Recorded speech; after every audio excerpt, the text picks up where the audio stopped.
Lancashire today, and we are about to get the Vulcan.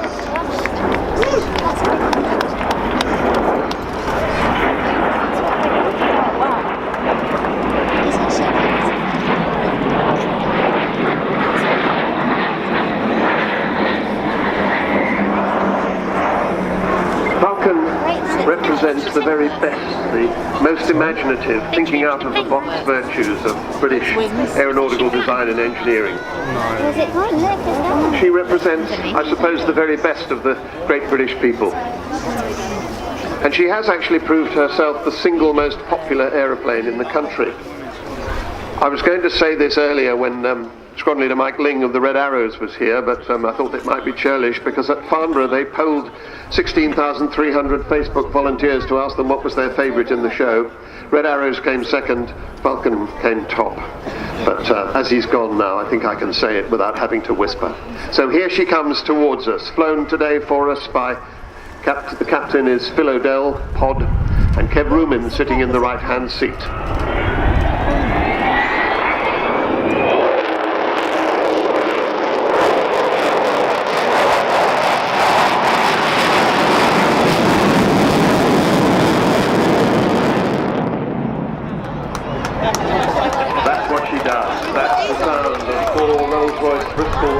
Engine, 16,500 pounds of static thrust, making a total of about 65,000. Those were the engines that took the aircraft not to supersonic speed. She was a subsonic bomber.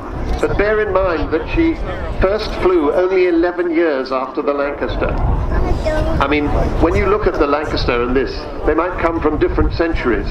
But Roy Chadwick first drew the shape that became the Vulcan in 1946, only 5 years after the Lancaster had flown. And Vulcan then flew in 1952. So a quite extraordinary feat from an amazing designer. Sad to say he died in 1947 in an aircraft accident, so he never saw his great Delta shape take to the sky.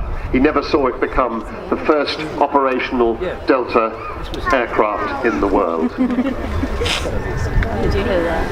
That's just pointed away quite loud. Here it comes again, Josh. So the wheels down now, all 18 wheels as she flies past.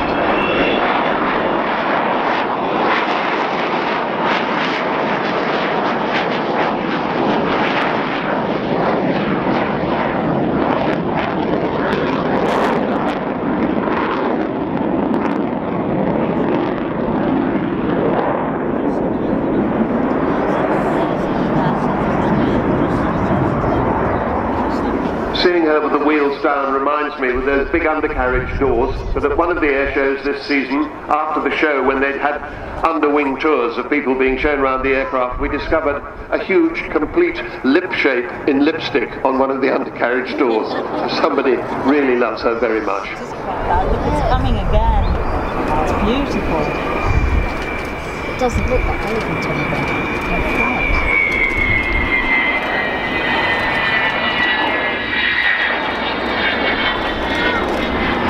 And there is the bomb bay opening. You can see that huge bomb bay underneath the aircraft. That's what a bomber is all about. That was originally designed to carry the hydrogen bomb when Britain was involved in the mutually assured destruction of the Cold War.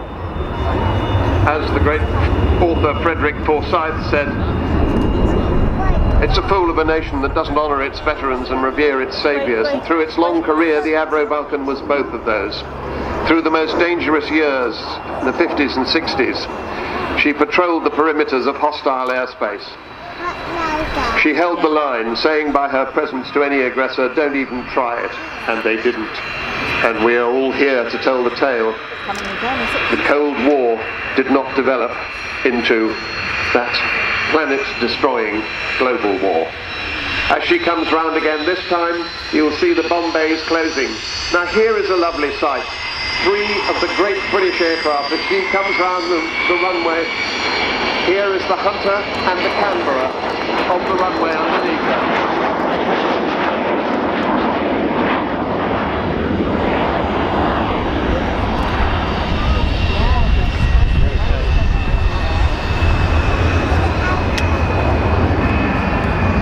course, at the end of Vulcan's operational career,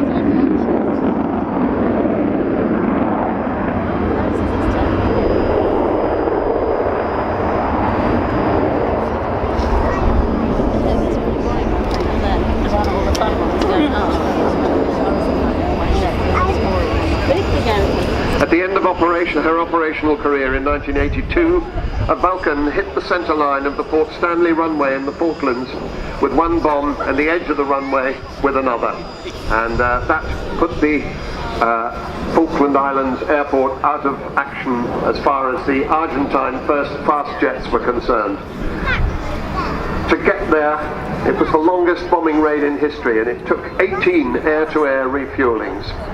So on her final pass now, here comes the magnificent, the wonderful, your aeroplane, the Avro Vulcan.